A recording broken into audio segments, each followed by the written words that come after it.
What is going on, everybody? We are back for another episode of the All About Counter-Strike podcast. It's episode 46. It's been a crazy few days since HLTV Awards coming into now and just how everything is. I'll do my usual. It is the 12th of January, 2026. We are filming this very late considering Blast starts tomorrow. But that's what happens when Dev walks at the award show, you know. Too busy partying. But before I ask you anything about that, so it's the 12th of January, 2026. Right now for me in Malta, which is where Blast is being held, it is 9:29? 8:28. Damn it, I still had Ukrainian time. 8:28 for me. And that means it's 8:28 for you as well. Yeah, it just popped over to 29 on my PC, but that's close enough. 29 over there, right? It's fine. Bro, but yeah, been partying. I'm wrecked. I'm like, I didn't even party. I didn't go to the award show. You know, wife is pregnant, need to be like traveling less. By the way, she can't go on a plane anymore. Like, she's at the amount of weeks where they don't let you on planes anymore. Yeah. So there's no opportunity for this. So she's fully chilling. She's fully resting. So obviously I'm going away for 2 weeks to do Blast. I didn't want to go to the awards as well. We had some things we need to take care of. Did that. But what's crazy right now is my travel day. So I'm just going to tell you how bad this was. I've been awake since yesterday, Ukraine time. You're gonna do this one, and I'll explain my journey back from the awards after. Okay. Yours probably worse because you were hungover as well. So that's also that. I'm guessing. But so I've been awake since yesterday, 11 a.m. Ukraine time, 12 Europe time. Yeah. Doing all my stuff to get ready for the event, plan to have a little nap and sleep. And then we go into the airport and bro, we've had so much snow. I know where you are, there's snow all the time. So you're used to this, but there was so much snow. It was -9. Traffic was crazy. People at the border were crazy. Like, everything that could go wrong. Anyway, I'm leaving at like 10 p.m. Ukraine time. So it's not even too bad, right? It's quite late at night. A lot of people, especially if they have kids or anything, they're not traveling at that time. So I went across the border. It was so easy. No problems. Maybe waited an hour on the border, went to the airport. I thought, hey, I've been blessed. This is going to be just easy. And then I had to take 3 flights. Slovakia, Košice to Warsaw to Munich to Malta. Every single one had problems. Bro, on the last flight, I was on the runway, on the plane for an hour and 30 minutes before we flew. And they had to de-ice the plane, and then it iced again, and then they had to de-ice it again before we went.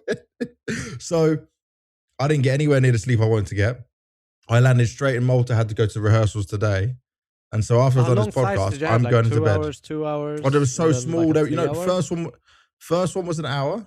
Second one was an hour and 30. And the third one was like 2 hours 10. So it's all so small. So, you know, like, even when you're napping on the plane, you're sleeping for that. Such a small, it's like, sleep, wake up, sleep, wake up. It was just, nothing good. So you're going to have to carry this episode. I'm just putting that out there right now. This is, you need to mega carry. I don't think that it's... no, well, you have to. Okay, let me explain mine. Yours sounded like shit, I'll be honest, but a little bit hungover. Woke up we left the hotel at around, I would say it was 10:30 Serbian time, which is 1 hour ahead, if I'm not mistaken. No, Serbian time, same as Europe time. Is it? Yeah, same time zone. Okay. Well, we left 10:30 from the hotel, had our first flight to, we're going Belgrade to Thessaloniki in Greece. Oh, that's so cool. We're flying the wrong Greece. way. Yeah. Not much of issues. I think it's just a long day, hungover, you're tired, you're kind of in this zombie mode. Worst flights ever when you're hungover. Yeah, and then we have the best flight, you know. A 3-hour, 15-minute flight from Thessaloniki to Stockholm with Ryanair. Oh, no. Yes. What can go wrong? What can go wrong? And, you know, we booked these flights just to get it as cheap as possible, basically, because we booked it so late. So we have about... So then it still wasn't that cheap because you booked it late. Yeah? That's what you're telling me. But pretty much. but still like a 2.5 hour transfer window in each zone. So in Greece and then Stockholm. But go on that flight. I think we are entering the buses that travel to the flight when we're supposed to lift, essentially. Okay, and so you're because already we delayed. booked it in this way, we have to go out of the gate, take our bag from baggage claim, go in and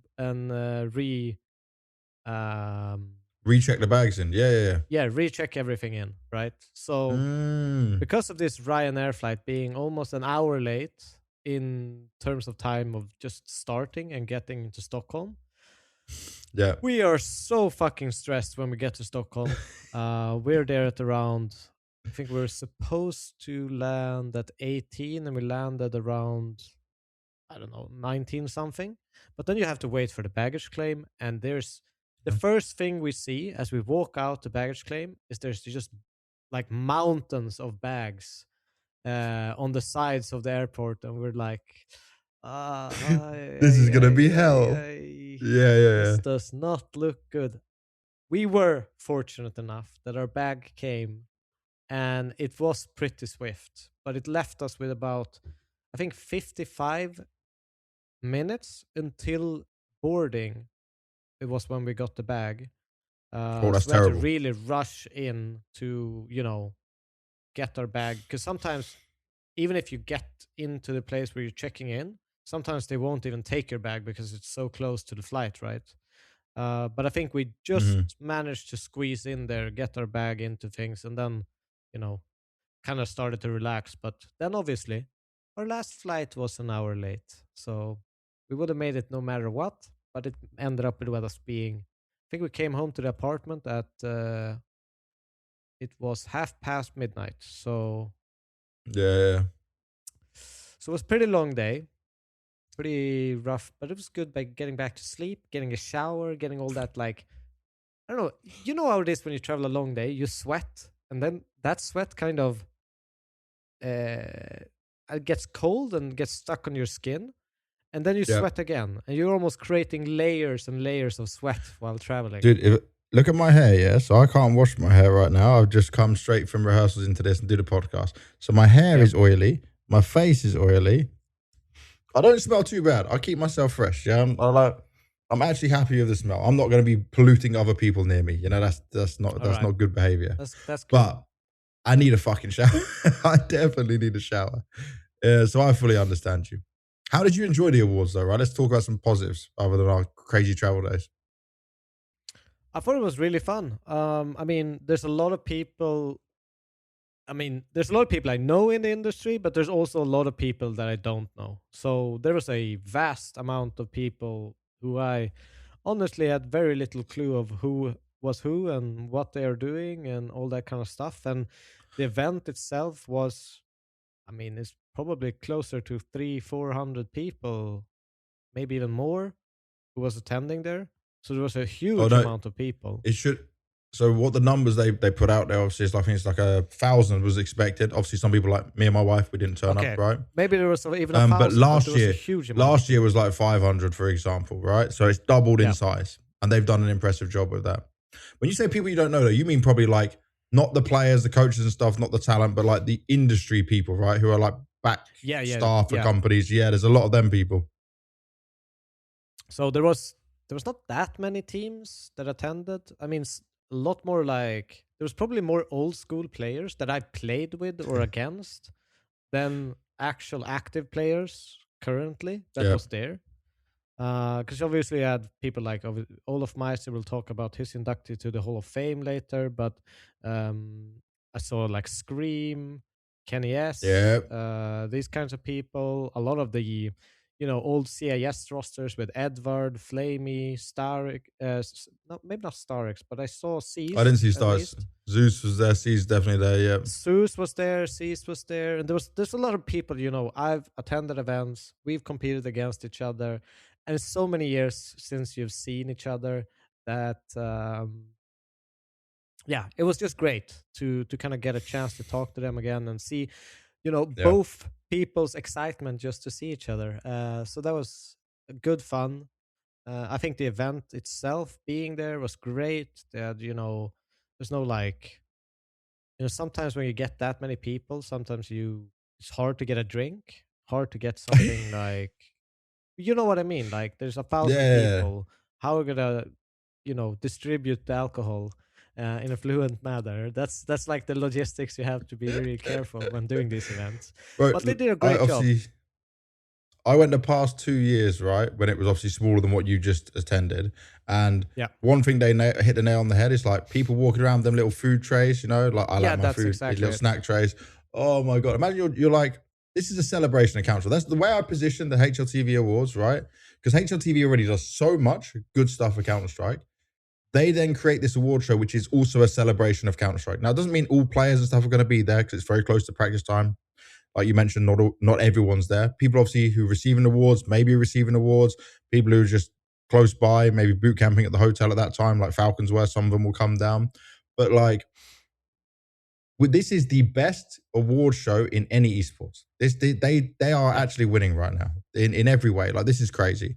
Obviously, One Expert, Skin Club, big partners of it, so they can help fund this kind of thing. But like the Rolexes for the Hall of Famers it's just it's mad. It's so cool. It's crazy, right? So we're on a whole I other gotta check level. Olaf's Rolex out once he got it. So. Did you see it? And I also checked. Oh, Yeah, and I also checked Pottis because I met Potti there as well. Yes, yeah. Legend. So I checked his one as well. They're pretty cool. Pretty cool. No, they're very nice, very nice.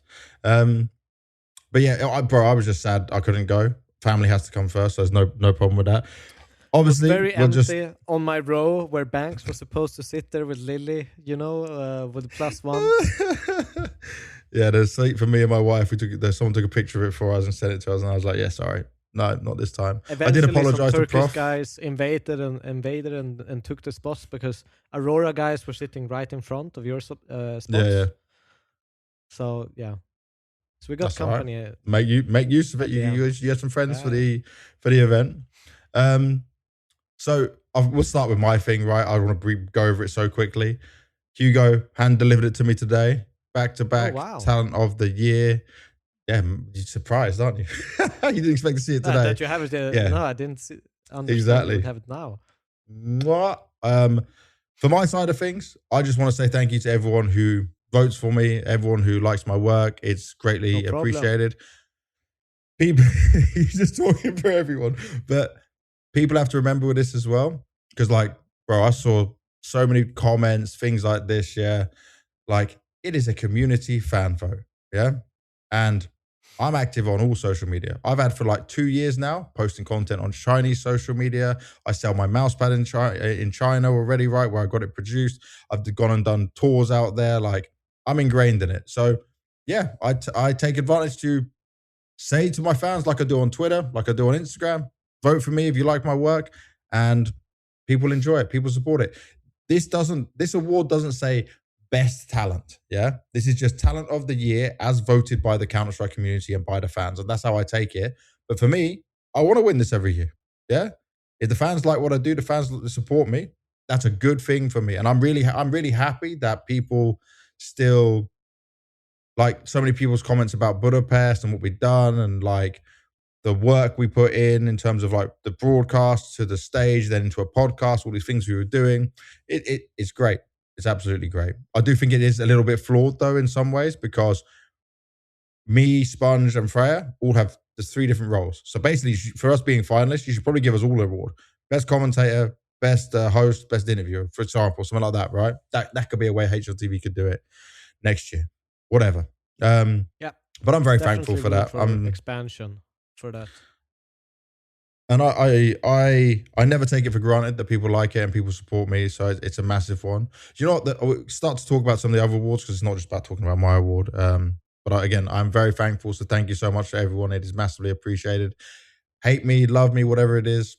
That's just the way it goes. I'm not going to be everyone's favorite. And I will say this about just Counter-Strike in general. This even relates to the game and the state of the game. The negative, angry people are more vocal than the positive ones. But the positive ones we meet at events and see in these situations, right? They're always there supporting. They're in the Discords. They're in the DMs. They're like, and maybe they're just not as vocal, but that's just the way it is. I'm happy with what I do. To go on to the next one, event of the year. Honestly, between Cologne, Austin, and Starladder, I expected Austin to win. It was super close, 37% for Starladder who won, and then 34.2% for Blast. I think in this category, by the way, the majors will always win. It'll be a major that wins. I don't think ever a Cologne, a Krakow, or someone else would win. I think that people, I mean, this is probably recency bias, and that's why these, you know, the closer the events are, that probably in general are going to get a bigger kind of voting for, because, oh, that's the one I watched, and that's the people who are active now. Some people that watched Austin might have dropped off. You know, people come and go in Counter-Strike in that sense from the community and have stints in the community. But I think Melbourne should have been in there. I thought, it was an insane event. Even us talking about it, that it was such a good How event. Good the final was. It was the first event that I thought of when I looked at the category of event of the year. Yep. So, I mean, I'm happy to have been part of the event that won it, but I think a lot of people can discuss that. But also, my viewpoint on this, right, when it comes to event of the year, it's not so much the tournament organizer, it's the games. I think fans are voting about the games. It has nothing to do with talent, the stage, the fans, the arena, the history of the event. For example, Cologne, right? No one cares about that. I think when people are voting for event of the year as the community, they think, what games do I remember? And like you said, there might be some recency bias, but also the playoffs, other than maybe the grand final, were absolutely stacked and insane for Budapest, you know? So that probably had a massive carry on through on it. I had some different storylines that were interesting compared to, I mean, Austin was kind of like Vitality will win it. And they won expected. But that was the storyline. I mean, it was Vitality gonna win it, 98% chance or not, the 2% chance. And Starladder was more exciting as a neutral coming into it. That there was so many favorites angles that it could go. Especially, you know, you saw Navi have a resurgence, knocking out what was the favorite at the end at the major. There was the face storyline of, you know, they fucking sucked to being in a grand final of a major. So I think these tidbits where a lot of different kind of portion of fans got engaged more into the event itself compared to maybe Austin. Next one was Streamer of the Year. Oni wins it back to back to back, the three-peat. He's doing what Astralis has done, you know, he's in a league of his own right now and a huge amount of votes. A lot of people complaining about this, right? But Oni, whether you like him or you don't, you like that kind of content or not, right? Like for me, I watch Oni when it's not tournaments, when he's doing his own streams. I'll choose the main tournament broadcast over Oni for the other timing of things, right? I'll watch the official broadcast. But he has such a huge community, the views he brings, what he does for the scene, you know, how he has his own style, his own way. Like, no one can knock this guy. And I think it's a deserved one. I did think Everlone would be able to tip the scales because obviously he's Ukrainian, but he brings in also the Russian speaking at the same time. And his, by the way, if you look at his like following, he outranks the rest of them within this. But I did hear that like Everlone maybe not push for this because he has another betting partner and wouldn't want to be seen winning this betting partner's sponsored event, you know? So that was a little thing that came out. But I think Flom being in second, Flom carries North American CS and his own brand and now his own LAN event. We'll talk about the Flom LAN later on as well. But Oni is in a league of his own when it comes to this. So that's all I have to say on that part personally. Yep. And we had the Creator of the Year, which Dima Wallhacks or Dima Aimbots, whatever you want to call it. I don't know. By the way, this is so funny because it says Aimbots here, but like when I talk to him on DMs, it because his Instagram is Dimmer_Wallhacks. Yeah. So whatever, he's got two. I'll say this about Dimmer.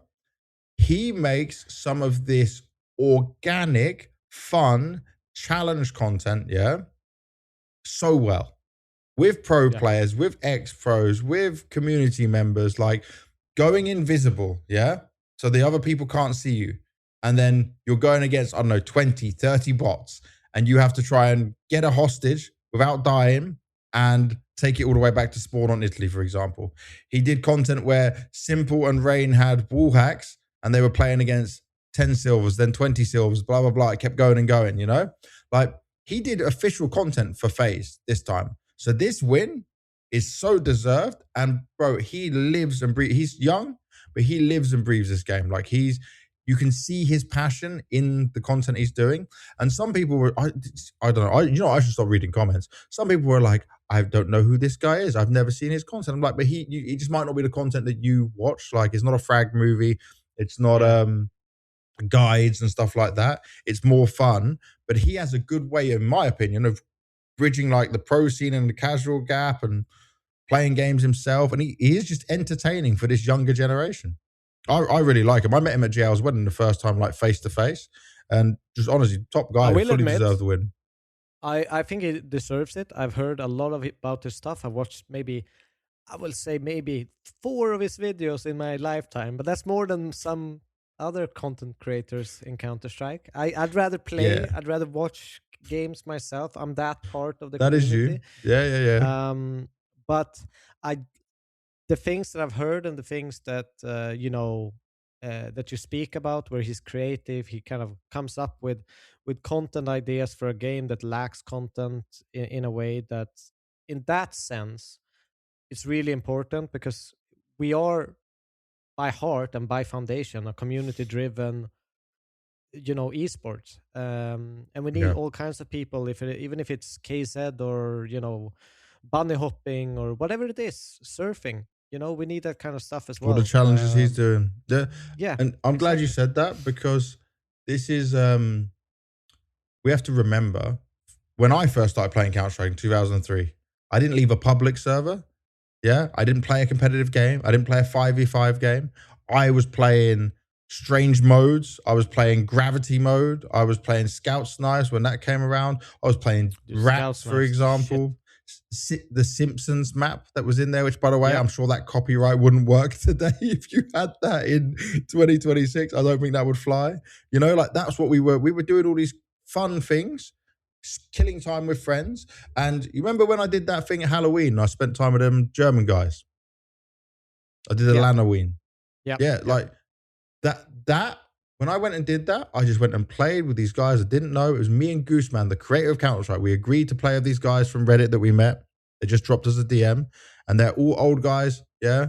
I say old guys, not like they're fucking 50s and stuff, but they've been playing Counter-Strike since day one, and they still come together, have a LAN. And you know what? When I was playing that with these guys, I got that community feel again, that enjoyment of just not caring about the rank, not caring about the grind and going through it.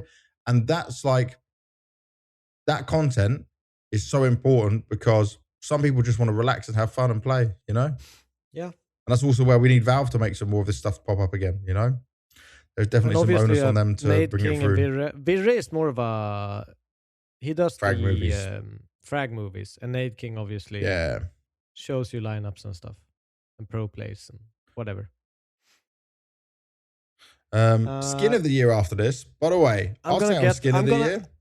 I will say like this. You talk about this. Yeah. I'll go get another can of snooze, and I'll be back when you're finished about this one, because I don't give a shit. Yeah, you're not a skin man. So Devil Walk really isn't, like, considering he's been around the block a long time. He is an old man. He could have had some amazing skins back in the day and kept them until now and made lots of money. But he didn't ever care about that stuff. He's not a skin person. I'll say this. When I looked at the list, Shinobu, really nice Glock. Really cool design, the purple one.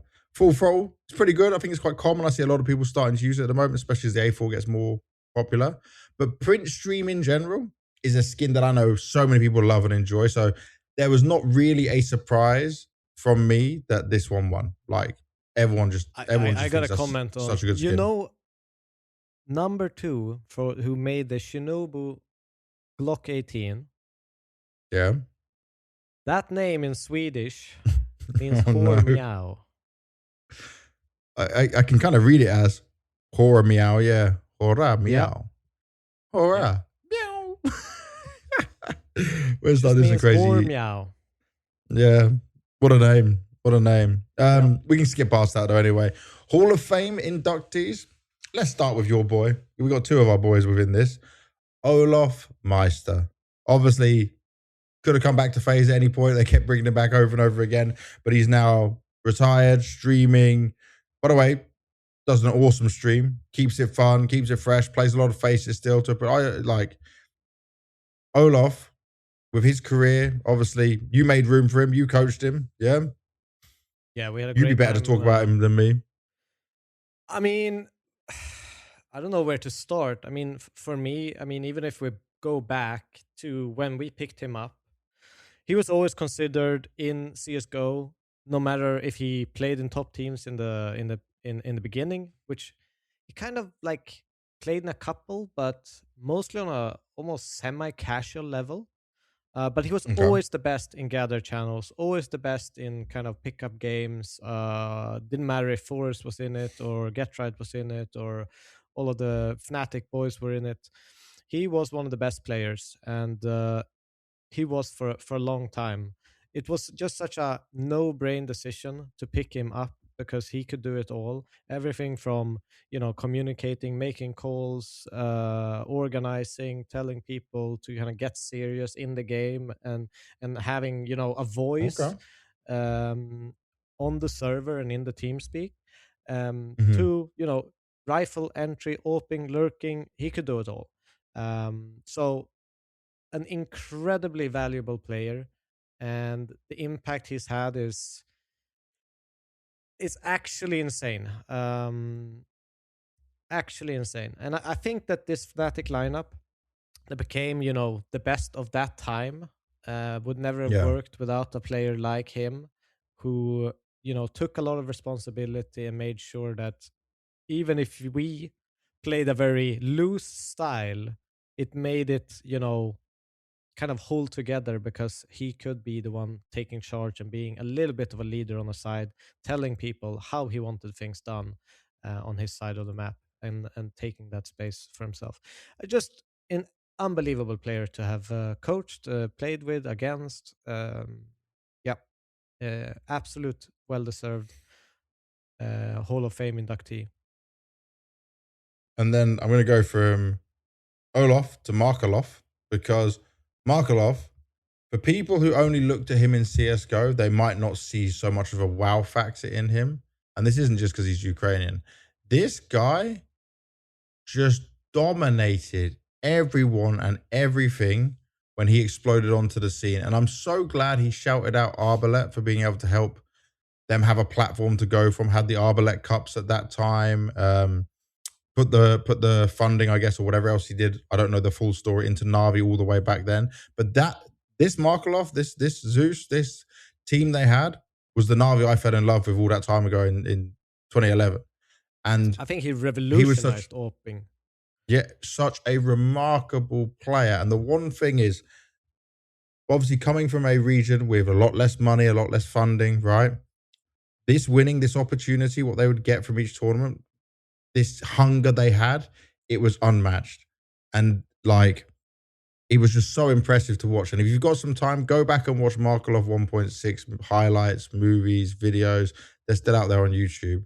But like, him as a inductee is huge for having him in the Hall of Fame. It's great to have another 1.6 into CSGO, like he's gone on that journey. And by the way, he still streams a lot now. We played some games with him, you remember?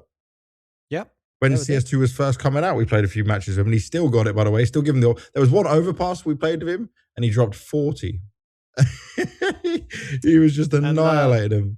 Yeah, he was insane. I've heard stories of people who obviously competed against him in 1.6 for some of the Swedish guys, and they used to always say that sometimes you would almost you play train, you would almost feel like, okay, he's playing inside alone, let's just execute on him, and he would just ace them, and it was almost impossible to challenge him because he was so damn quick on that Yep. sniper that it just you know, when you have a player like that who you can just put him alone and the rest of the team just plays the other bomb site, and you know it's almost more dangerous to go against the solo guy. That's when you know you have something special and you're facing something special. So Yeah. I watched a lot of Navi from, I would say, probably 2011 to 13, those 2 years. I pretty much watched them exclusively at the end of 1.6. Incredible to watch. It was almost overpowered to have him there. It was kind of like a Kenny S vibe to some degree, just in the pure impact, not in the same gameplay. But yeah, well deserved. And the last one, another one for a bit of a history lesson. Although Kogu has been involved in CSGO even recently, like coaching, streaming, even went back onto MIBR as a coach for a short stint before being a manager. I'm not sure if he's on any team right now. I don't think so. I think he's completely just chilling and streaming. Yeah. But Kogu was a player who was just feared, you know? They won ESWC back in 2006, I think it was. And at that time in CS, for a Brazilian team to win that was crazy. He was such a dominant individual player. He could do it all. He was just so impressively strong. And I I think, think he obviously, was we all talk the about number Fallen now one and stuff. rated. I think he was the number one rated player at the end of 1.6 if you looked stats pages. Obviously, maybe a little bit Oh, influenced by really? Brazilian matches. Yes. Yeah. I'm pretty sure he was number one. I think Get Right was number two at the end. But Neo I'm must pretty have been sure that third, was the right? case. Yeah. Neo Forest, all them guys were definitely Yeah. on that top five. But yeah, that was just a little bit tidbit. I remember checking the stats, player stats on 1.6 long time ago, and Kogu was always number one. But yeah, another well-deserved one. And I feel like this was a good balance. It was 3 this time, not 4 like we had last time, right? We had Get Right, Forest, Body and Heaton. I really want to see for next year. For me, it's just a personal one, right? Like Spawn is my close friend, but also all-time favorite player. Like I was the mega fan of him and Heaton. And obviously I got to work with them later on in my career when we were doing all the ZywOo stuff back in 2009. But Spawn is just like, he deserves this induction because the aggressive rifle style he played, while also being so mechanically gifted and smart, he added that edge to that SK NIP teams that he joined later on that just exploded everything. Yeah, because there was a time when they had obviously Element, and you thought when they lost Element that like they wouldn't be able to recover from this. This guy was the perfect replacement, and like I hope next year he does. He like for me, I'm not on the committee, I'm not on this panel, but for me, has to be next year for him because he was one of those front runners at the very beginning. But I also think it's missing maybe like one of the American 1.6 guys and stuff in there at the same time. yeah. I don't even know exactly the whole HLTV inductee list, if I'm completely honest. He was on the list again this year, just didn't get voted in by the committee. Obviously, everyone Okay. has to put their votes in and do it. He's been on it both years, but I'm hoping next year it's going to be for Spawn. I Yeah, need to see him on there. I Not just for agree. the failed Ninja Diffusers, so many people watch over and over again. Yeah, All it's right, so let's go close. on to the women's esports side of things. So obviously, for so long, it had been Anna winning. It had been the Imperial team winning. You know, the women's team of the year, player of the year. Finally, things turn around. You know, things change up a little Yeah, bit in here. Big Equipper wins women's team of the year. Obviously, there's no impact next year. Things are going to change. It's going to get a lot harder. But I'm sure, I don't know this by the way, but I'm sure HLTV will keep doing this as long as there's games, as long as the scene is pushing. And Astra wins Women's Player of the Year as well. And then off the back of what I saw that, Anna left her team. And so obviously she's looking to get hungry and fight back into it because she'd won it all the previous times. So yeah, this he got is replaced a by a good, big healthy. Equipa player as well. See, good, healthy. Miku. Look, Anna won 22, 23, 24, 3 years in a row. So this is her first Yep. year not winning it. But I think what's She's special hungry. I about saw this her tweet. one is that Astra is the in-game leader of Big Equipa. Yeah, bro. When I heard, because obviously I'm not following, right? I'm not going to pretend I'm following in any way. When I heard that on the announcement that she's the IGL, I was like, what are we cooking with here? Like, what? That is. Have you ever heard of that? Have you ever heard of that? Heard of it. I mean, if anything, I've never heard of an IGL as the best player. The most recent example is Tabson in Big. But when Tabson was good, he wasn't the best player in the world.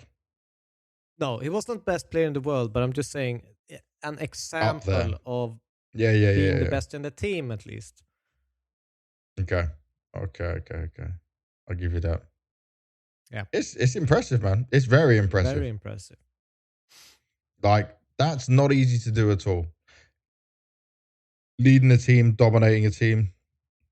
Obviously, me and DevWalk are not massively following the scene or anything like that, but it has to be given a mention because that on its own is crazy. Yeah. Okay, this one I'm so happy about for the next one.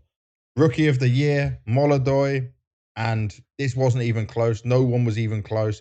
I don't care what stats Kioski has, how well Makazi was playing.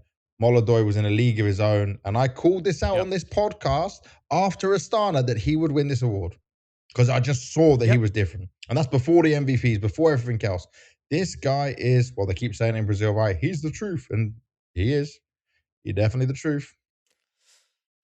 Yeah, I mean, there's not that much to say about. I think everyone who's watched event of Counter-Strike this year has watched Molodoy, have seen his craziness, the amount of impact, how much people have spoken about him as kind of the headliner of what changed in Furia and what made them go from like a top 20 team in the world to being up there among the very, very best.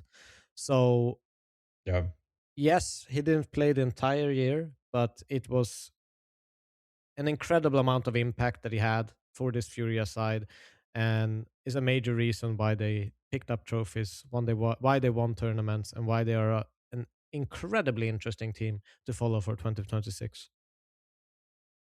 Exactly. Vitality winning team of the year. Okay, this is not a surprise to anyone. I loved, by the way, when the announcement was coming from Hooch.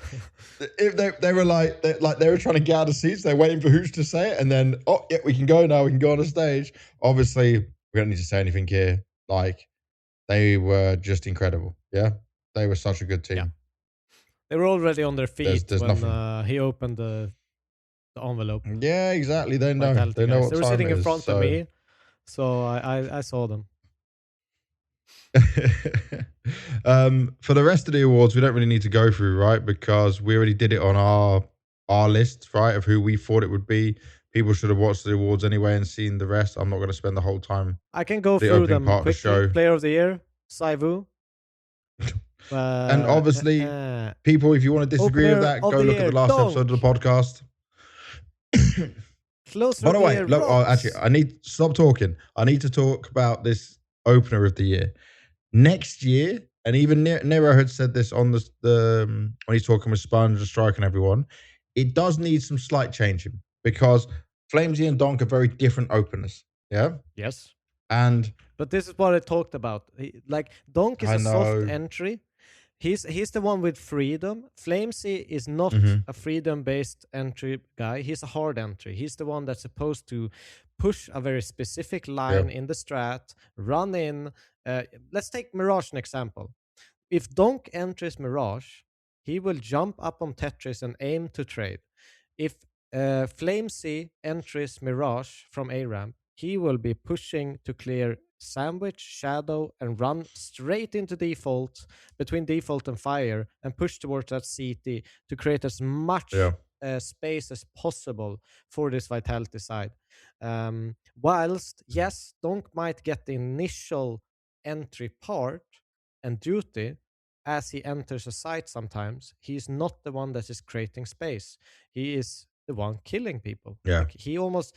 It's almost like he switches with the second guy who creates space for Donk as he takes a position to kill. Yeah. Yeah. Exactly. But it felt bad that Flamesy was like the only one on the whole Vitality. Like, if I was there, I would have just given him my award and said, here you go, just hold something, because I feel bad for you, bro. Because he deserves a little something, you know? Like, maybe they can open these roles up, but obviously while Donk exists, it's probably not going to happen for him. So sorry, continue after I rudely interrupted you, my friend. I wanted to say a little bit on that. No surprise. You know, Kiserato and Frozen, second and third place. We have Anchor of the Year. This was always going to go to Messi. I think it was Heavy God and Bit who were the other nominees, but no one could really see it going to them either. Opera of the Year, ZywOo, shocker. IGL of the Year, Apex. I think there is a conversation to be had if Fallen's Resurgence was good enough, but I think it was still pretty clear that Apex is going to win it. Coach of the Year, this one I think a lot of people have split opinions on. I thought that Xtaz did, right? Yeah. I was going to say the second place one, because we knew Xtaz was going to win, right? But you said Mara second, and so did the panel agree with you, where I said Hallie second. No, who did I say? Yeah, I said Hallie second, didn't I? Yeah. And I said Mara. I think we agreed maybe on Hallie second as together.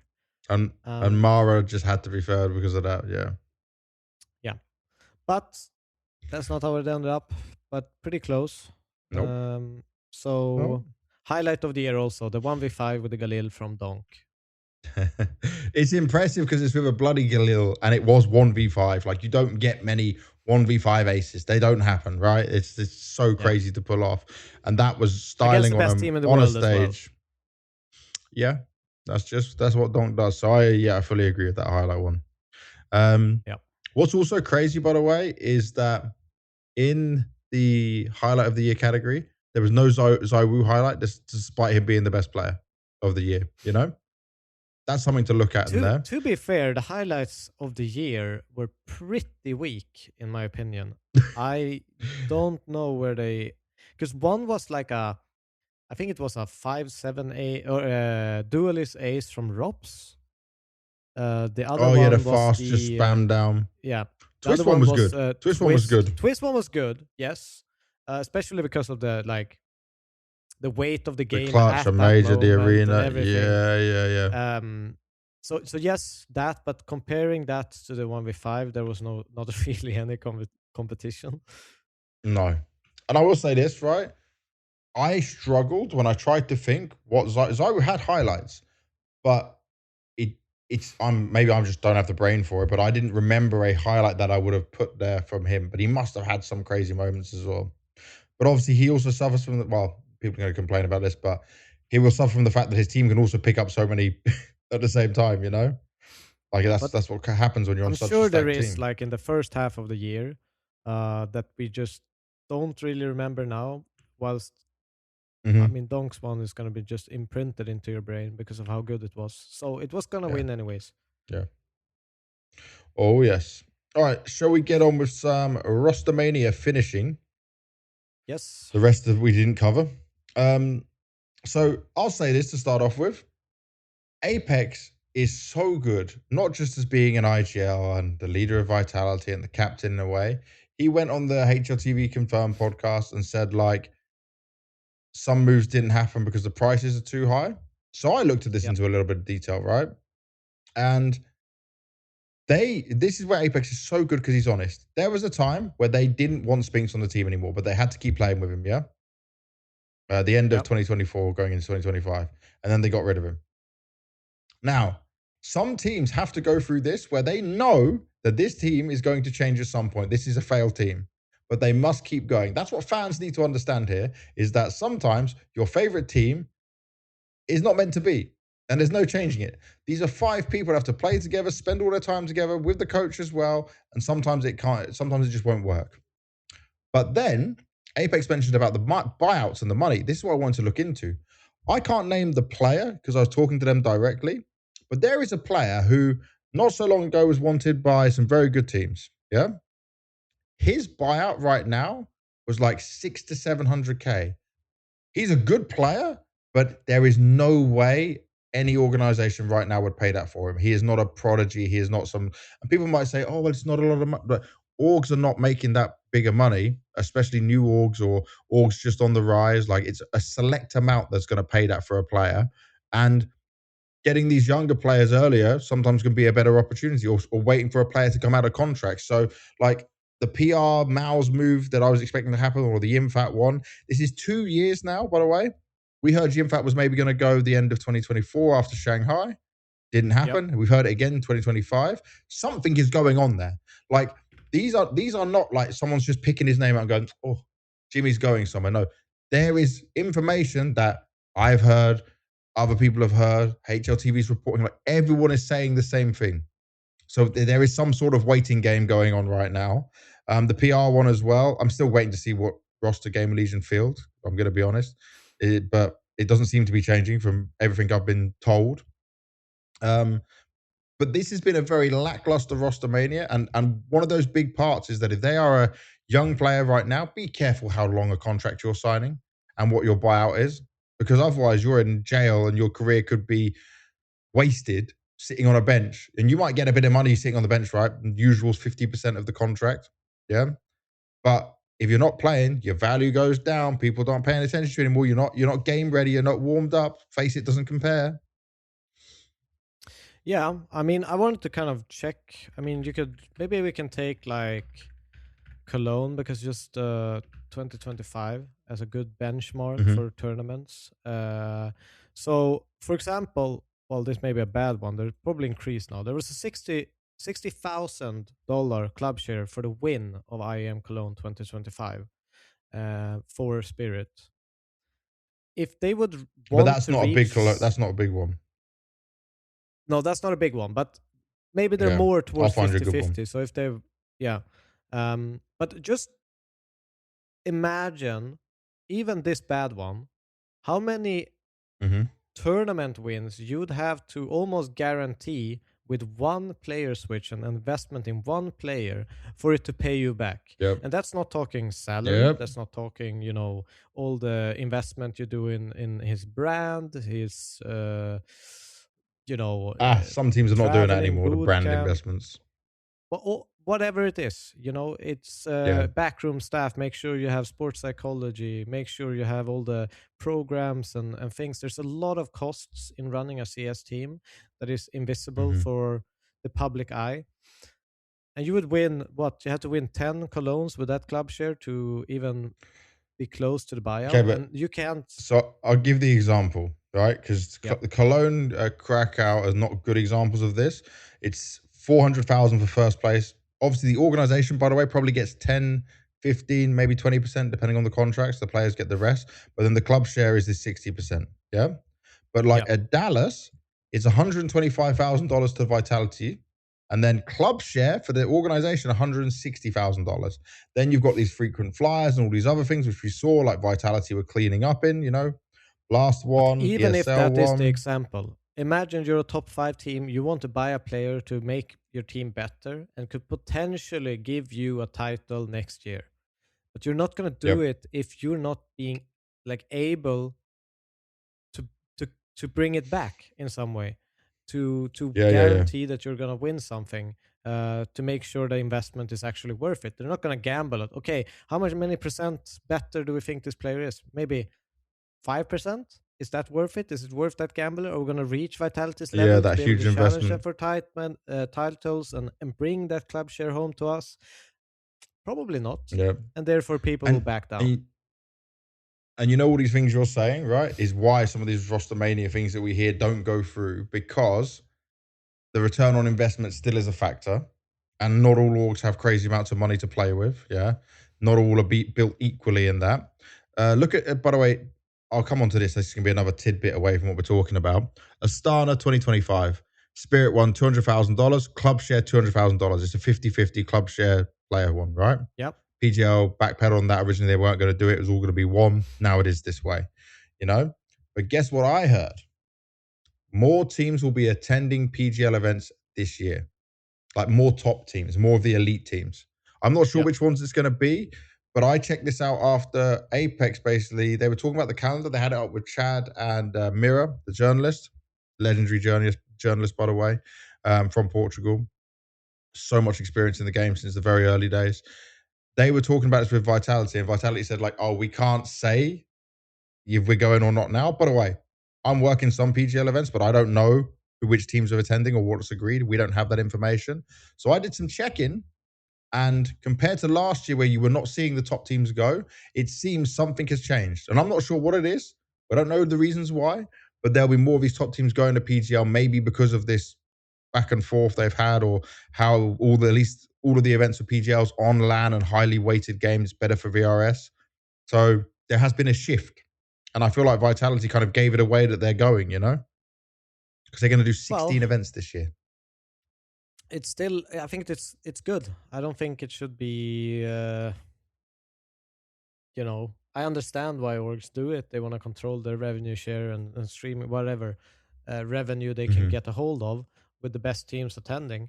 But I personally never feel like it should be that decides why teams are going or not, that they are kind of forced into just, it should just be make the best event possible, make people want to go, you know, in the best of worlds. I understand it will probably never work like that, but in my perfect world, that's how it should be.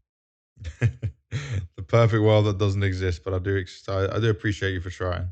Let's start with looking at NIP. Obviously, Ujax went away. We were waiting to see who they were going to sign. There were some rumors around who it could be. It ends up being Ken, another Ukrainian player. Now they've got two Artems on the team, Wrinkle and Ken in here. And this rebuild, this is a win from NIP. I don't know who's behind it, who's pulling off, who's deciding on getting these moves going. Snappy was a big voice in which new players they wanted for Ents, you know, when Ents were growing as a team. And bro, Snappy, Shush, Wrinkle, Kaspersky, and Ken now. Like this is a team I can see being a top 15 or better in the world, being back at the big events. Yeah, I think it's a good move. I want to see more from him. I've watched him a little bit when he was in Inner Circle. He looked to be, you know, a very aggressive player, and like to be almost in that carry roles, if so to speak.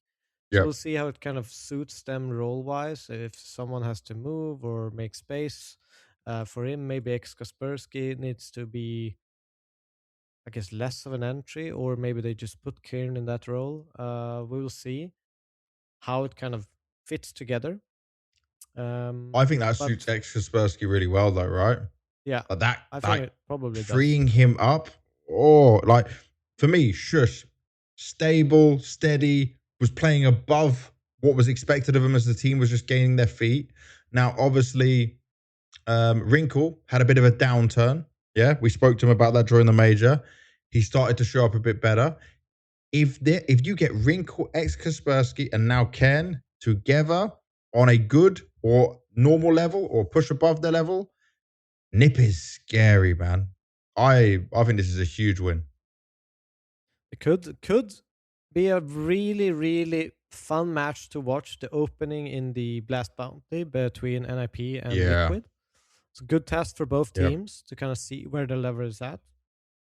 So I'll be watching out for that game if you're interested to see how they mesh together. Definitely.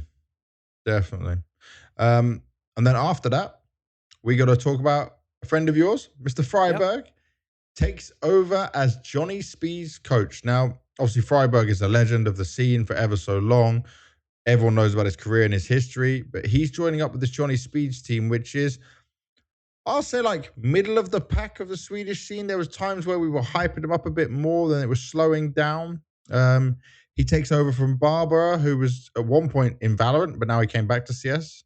But Freiberg can bring a lot to these guys because outside of Draken and Lekro, the experience isn't quite there. And he might have just a different, fresh perspective right now. Obviously, it's his first coaching gig. Like, that's the only thing, is it's his first coaching gig. This is going to be a lot for him to learn and take in, right?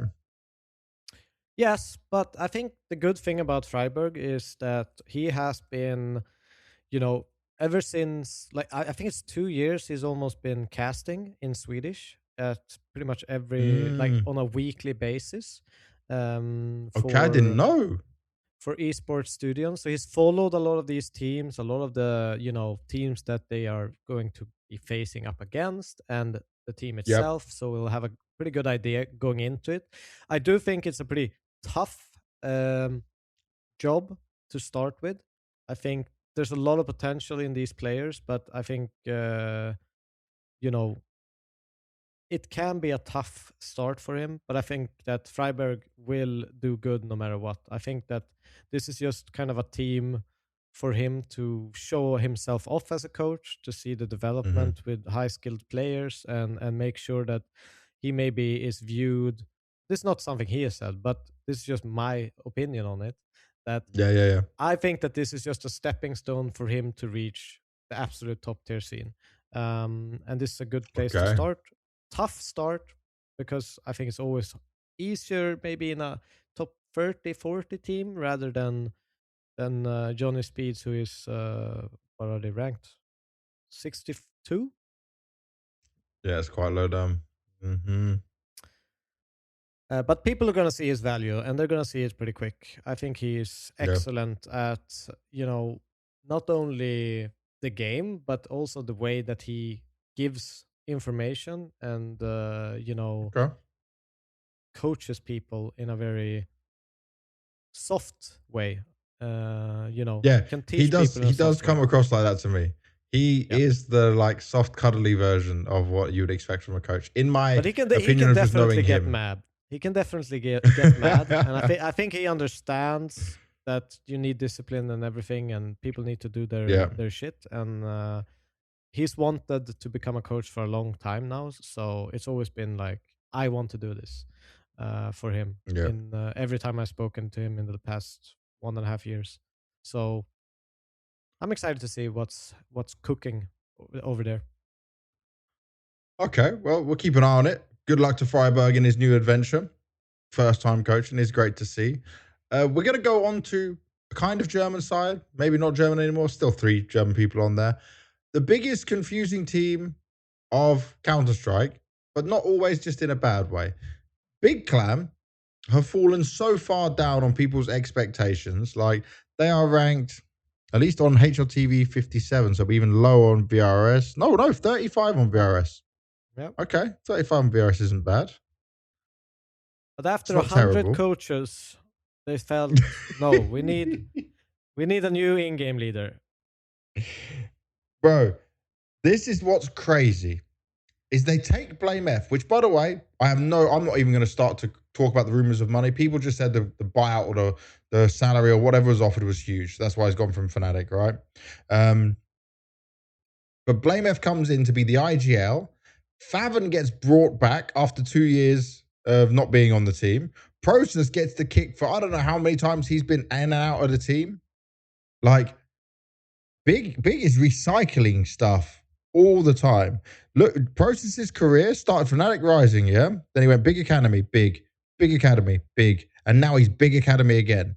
That's Yep. crazy. That's They also actually added so crazy. Grix and which they probably added a little bit earlier. Griggs was a while ago. And Griggs was quite a while yeah. ago. And then Tizian as an assistant coach. And they're bringing Tizian back, you know? Yep. So this is all going on within Big. They're obviously going back to speaking English again, right? We've known this. This is, for me, this doesn't make me think anything wow. I just might expect that Blame I F mean, can this is bring a the different last. view of CS. This feels like the last push for them. Like we need to do something Didn't we say this drastic, before? big, and yes, but I don't know, man. I obviously rate I Blame F and some of these players. Even Faven did really well in 9, but it just yeah. I'm kind of deflated on Big. They'll have to kind of For massively real. prove me wrong to kind of Oh, get me any kind of hope for them before I mean, it's a good move. Can't deny that, but is it enough? I don't know. thing is, I like some of the players on this team. Yeah, I can't talk badly about it. I don't understand the direction. I don't understand these constant changes. I don't understand what they're trying to achieve here, you know? And we've given them so many chances to see what they can do. Grix is a talent to work with for the future. JDC has been promising, but obviously he's been stuck here for a while. Tabson, he's not the Tabson of old. It's not the same Tabson, and he's not IGLing. And Farven did look better on 9, but I hope he doesn't just like become a shell of himself, or they don't play the way like for me, for Farven to work to the same level he was, he needs to have some good understanding with Blame F on how to use him. Like they need to agree on all of this, you know? I think the biggest reason Faven played really, really well was because 9 they had Sejot. He was a really aggressive entryman, and I think Faven does his best work in positioning and kind of listening for rotations and kind of positioning himself afterwards into a very backstabby kind of approach and pressuring at the right time. He has a good understanding of the game. But for that movement to kind of occur, you need someone to be able to be very aggressive, hands-on, and push for those entries. If they fall with man disadvantage, maybe less impressed. All right, we're going to go from Germany to Brazil. Now, it's not what I wanted for Pain. They didn't get Insani, but we understand the reasons why they couldn't get Insani. Do you remember VSM from all those years ago? We haven't seen him for so long on a top level. He was great, but then he got the backban account thing that happened. Oh, I didn't even remember that. Oh, that's why he never came to the pro scene, I'm pretty sure. There was because he had that MIBR stint when I was doing interviews with him. Yeah, but there was some old account or something that came up when he was in that MIBR. Of that's course. why they couldn't continue with him. But he was actually a sick player. I loved watching him. Always great vibes as well on camera. So he's a huge smile. Look out for that. Yeah. Bro, he is a vibe. He is a vibe. Yeah. Also their vibe was dead. Their vibe in Pain was dead. So I'll give them a positive on that. And then they're also taking on, I don't know how to say this guy's names, Piriaja? I say Piria Jr.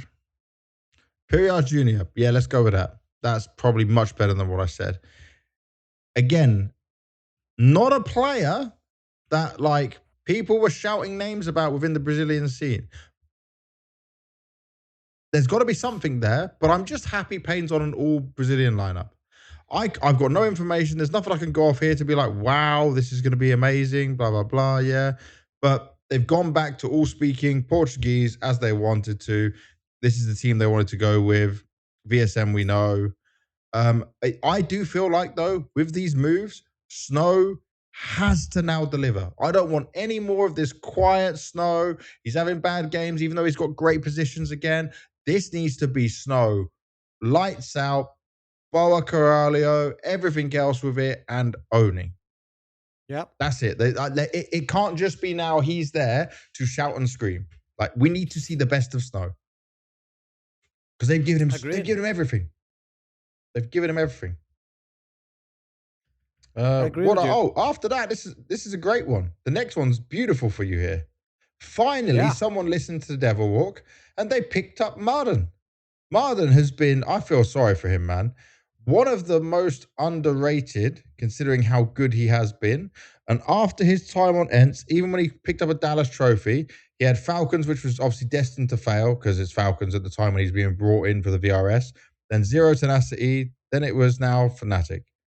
You know, he obviously has so much he can add to the team. Bro, did you read the quote, by the way, that Fnatic put out? It felt like a bit disrespectful to Blame.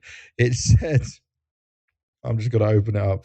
My internet is slow as hell in this hotel, by the way. I think I read it. It was something about part of the system we are building for the future, we identified the need to shift towards a more proactive, entry-focused, and aggressive rifler approach. Like, that's like a slant on Blame F, in my opinion. I mean, it's also the truth, because, I mean, Blame F is great at that, but he's in the same sense that, you know, we look at the comparison of Donk and Flamesy, Blame Mm-hmm. F is a soft entry Yeah, style yeah, yeah, player. yeah. He's doing it with freedom. He's doing it on his own accord. He's doing it when he wants to. It's not him creating space. He's using Mm-hmm. the space. And I think that Madden is kind of the hard entry style. If you want someone to do that, he is definitely willing. He's great at it. He, brings a lot of different qualities as well. I've always hyped him up. He's an incredibly easy player to play with because you never need to Mm-hmm. worry about him. You never need to feel like he like explain things to him. It comes natural to him. He understands what he needs to do for you, and that is value in itself. It makes your Counter Strike game play faster, more intuitive, Yep. more flow based. So I think we're probably going to see a faster paced Fnatic, or at least a faster Yes. when things start to happen. It's going to go a little bit quicker, and I think that could be, very good for a young team like Fnatic. Well, I'm glad you said this, right? Because everything you just said there also plays perfectly into the hands of the Ukrainian core. Because Fear will want to play more like this. So now, Fear doesn't have excuses. Give him some time with Madden in there, but there's no excuses now. Independence obviously got to do the work as well as coach to fit them in. But this for me is such a positive because Madden also, he's fiery. Yeah. He'll bring that hype. Yeah, he's He'll bring that powerful. energy to the team. And Fear has that, but obviously he's IGLing. Jambo and Jacasmo don't have that. And Crims, we saw him on LAN, get a bit more, but I'm not looking at Crims to be the one bringing the energy every single round of the game. So I feel like vibes-wise, they've got a good balance. I feel like in positions and how they're going to play as a team, like this looks like this has been very well thought out, and this should now suit what Fear needs. And I don't want to see Jambo going for them entry AWP crazy players on B ramp ancient anymore. Yeah, you've got Madden now. Then you can trade afterwards, like do your magic stuff after that. This should work. Yeah, I think it's probably a good switch and can probably suit the entire team.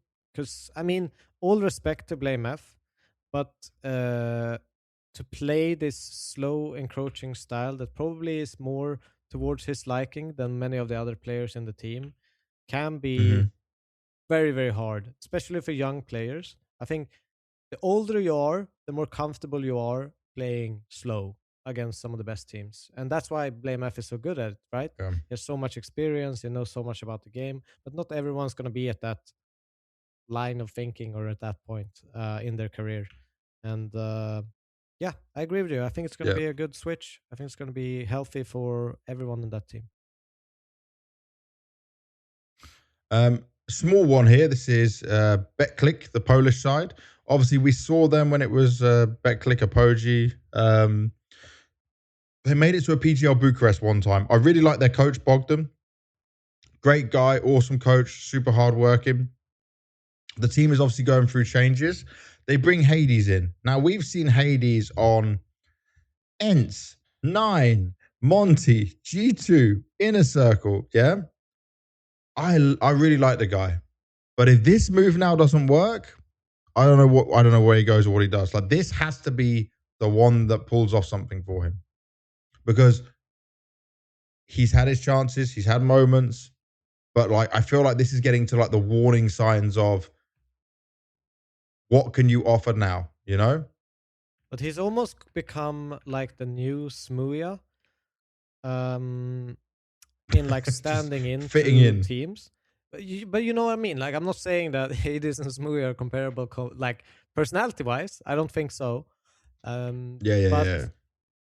he stood into a lot of different teams for a long time now, ever since ends, I guess. Yep. So it's good to see him in like a stable project where he can show his best work because it's not easy for him to just go into different teams all the time and trying to prove a point. Definitely. ZywOo one, by the way, I messaged the manager Jack, who I talk with quite a bit.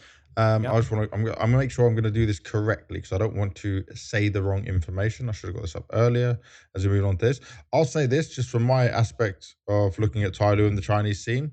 This is a great move. Yeah, ZywOo is young, hungry for the opportunity, performs well within China, and they basically just said to me, he's playing for a Chinese semi-pro team called CTG. He was doing very well there, so they were looking at him, and they just said he's got a lot of raw talent, and that he showed a lot of potential to grow into like the solid player they need. You know, especially obviously in the anchor roles. So he fits what they need, and he's young, adaptable, and with no offense to Attacker has been there a long time, a bit older now as well. This is what ZywOo needed. But bro, have you seen their VRS rank? I didn't know it was so bad. It's 63 right now because of the fallout. So they have a long way to climb. They're going to have to come to Europe for some small events, obviously all the smaller Asia events as well. But this is a ZywOo that can rise because right now you've got Jamyong and G who are playing really well. Mosier and Mercury can pop off at any point as well. Like, if this kid can work, this can see them rise the way everyone wants. Yeah, I mean, it was definitely the department that kind of a lot of the time, unfortunately, was the role you could pinpoint where they were lacking. So yeah, makes sense. I know nothing about him, literally. So it's gonna be interesting to see. Get that information for us. Yeah. So it's gonna be interesting to see. I think it will be an upgrade no matter what, no matter how experienced the attacker is. They needed some kind of extra firepower on that position. So yeah, excited to see. I think you can never kind of underestimate ZywOo. They're always dangerous, but they just need to be sharp enough to kind of close out games. So that's what they're looking for 2026.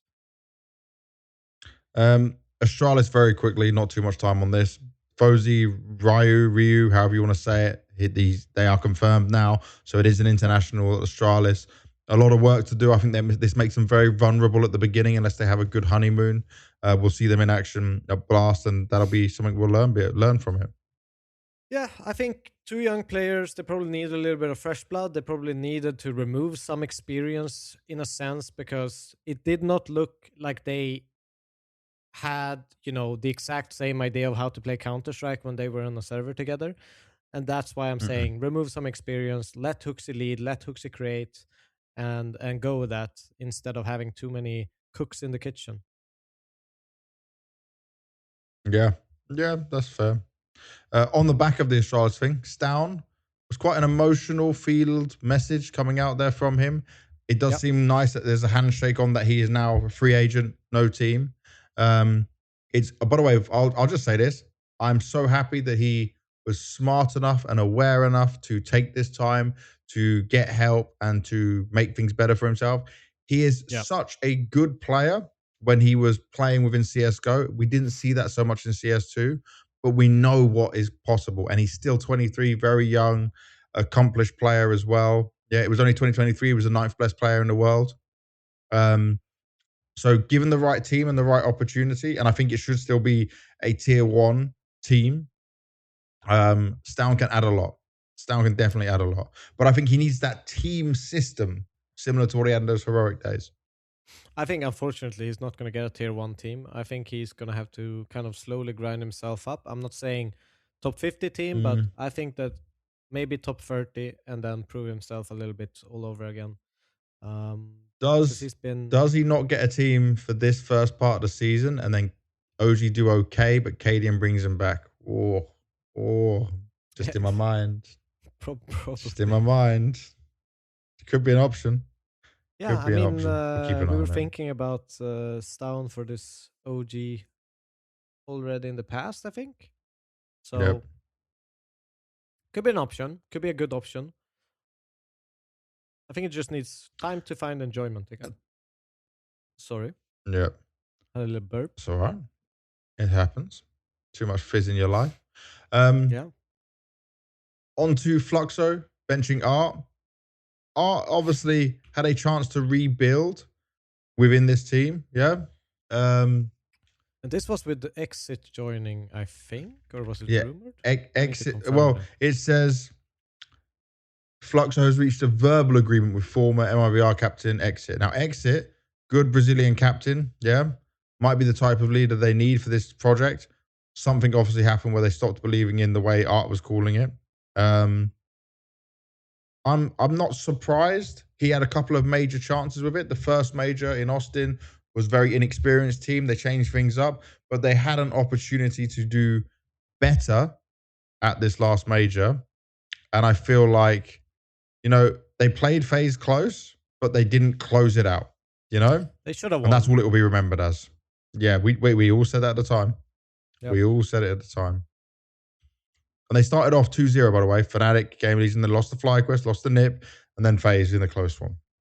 So let's see what happens, if Exit does join or not. But again, we haven't got tons of information on these guys.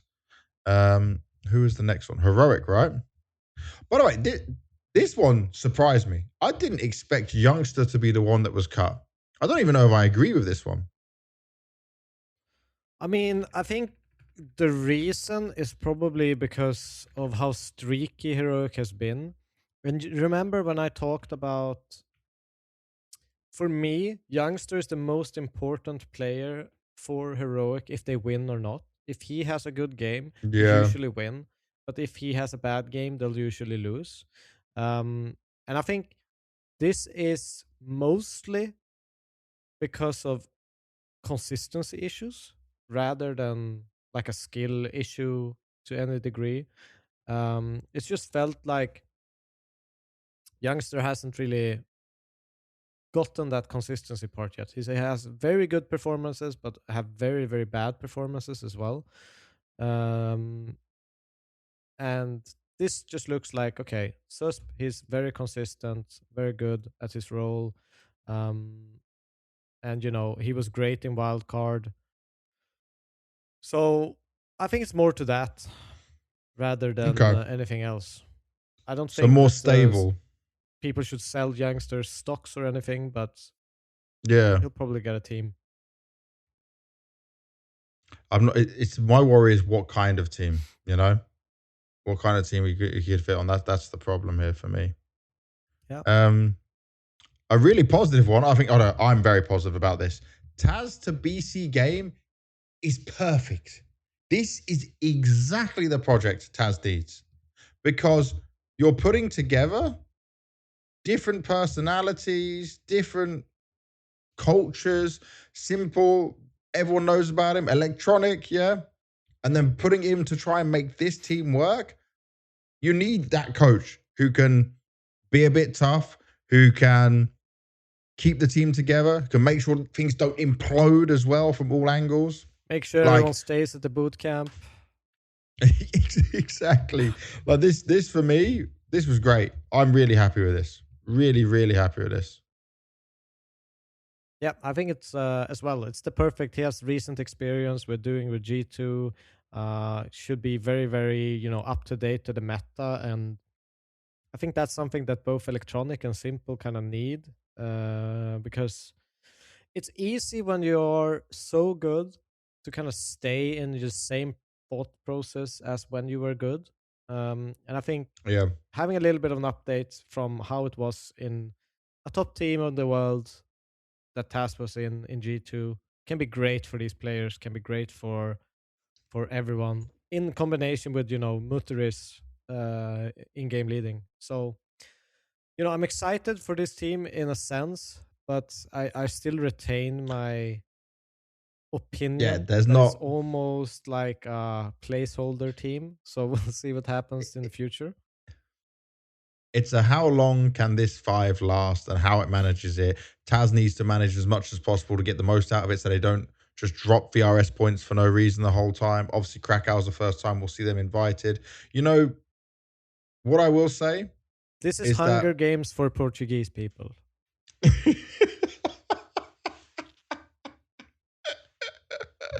Oh, God. If you know, you know. That's a way of putting it.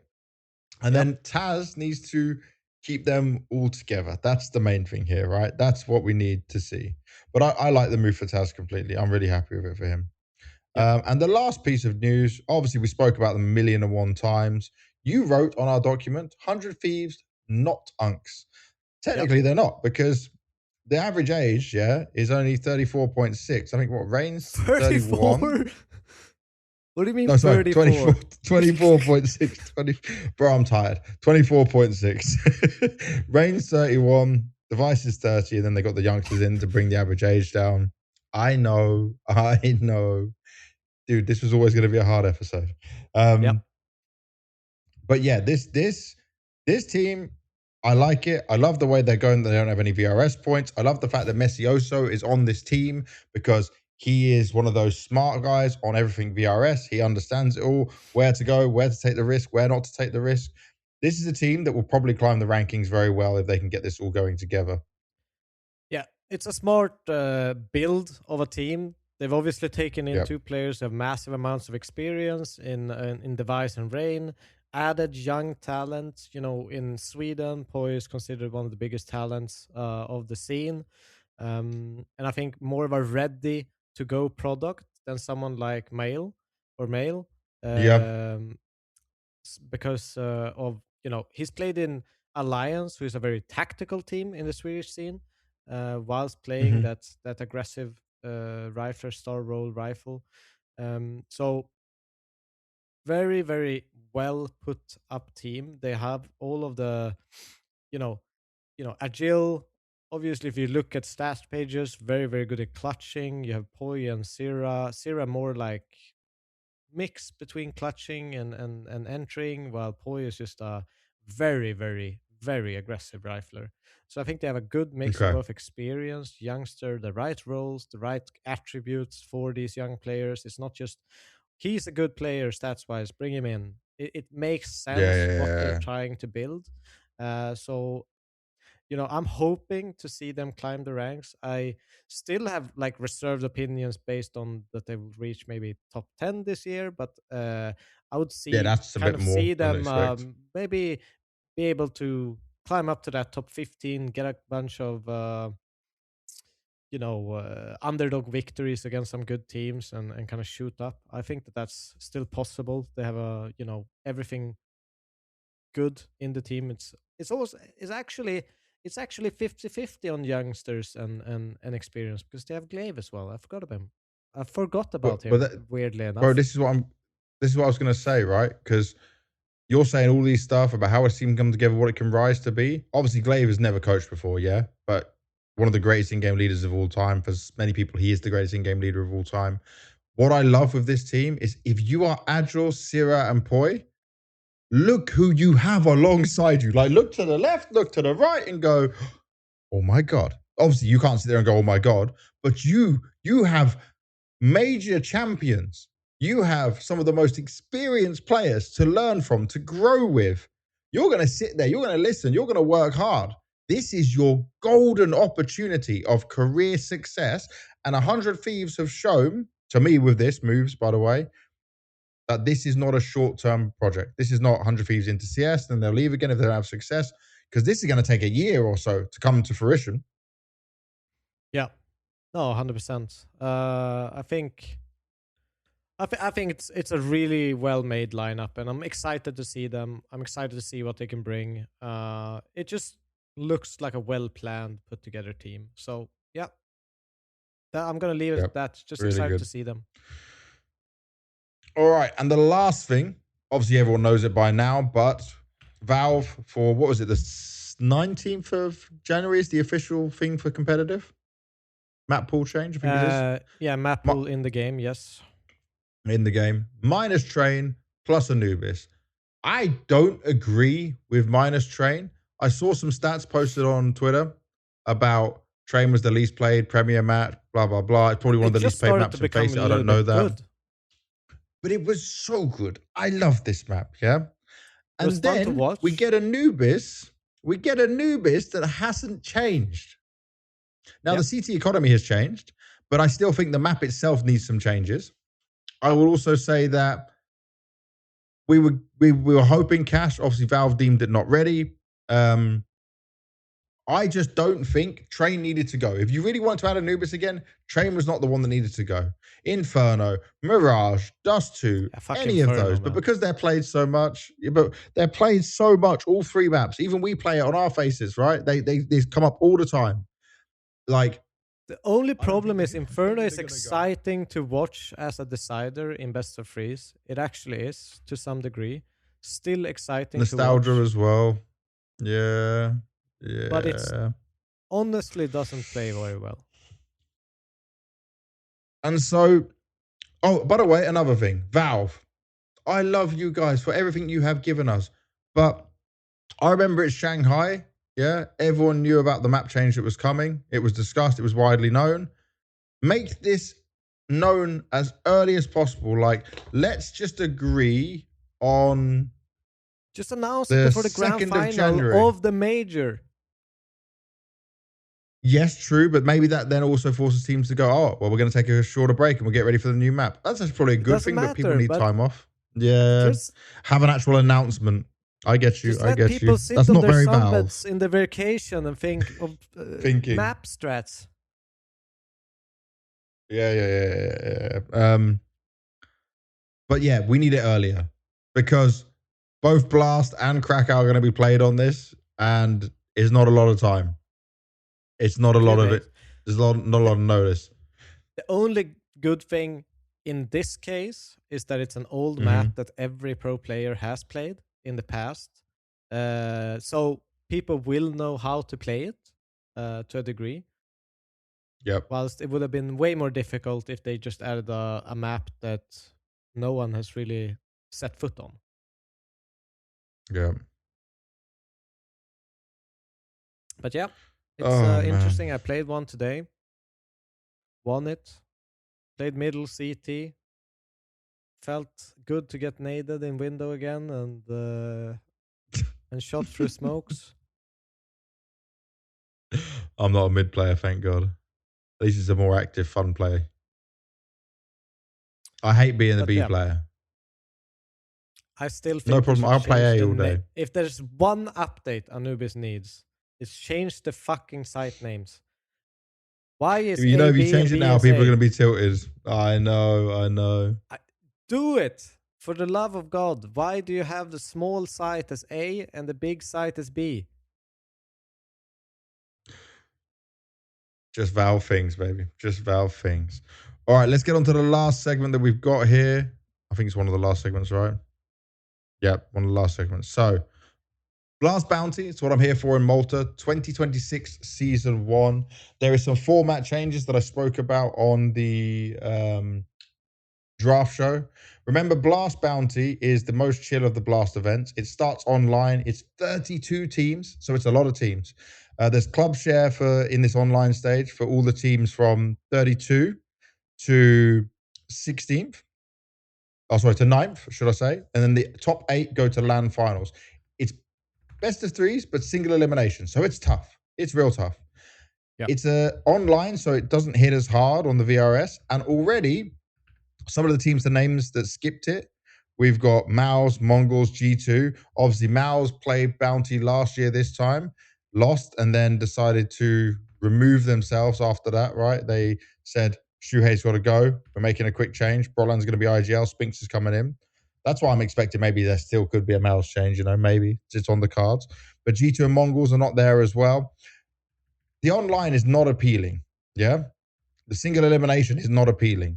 But the frequent fire things and all that for Bounty is very good.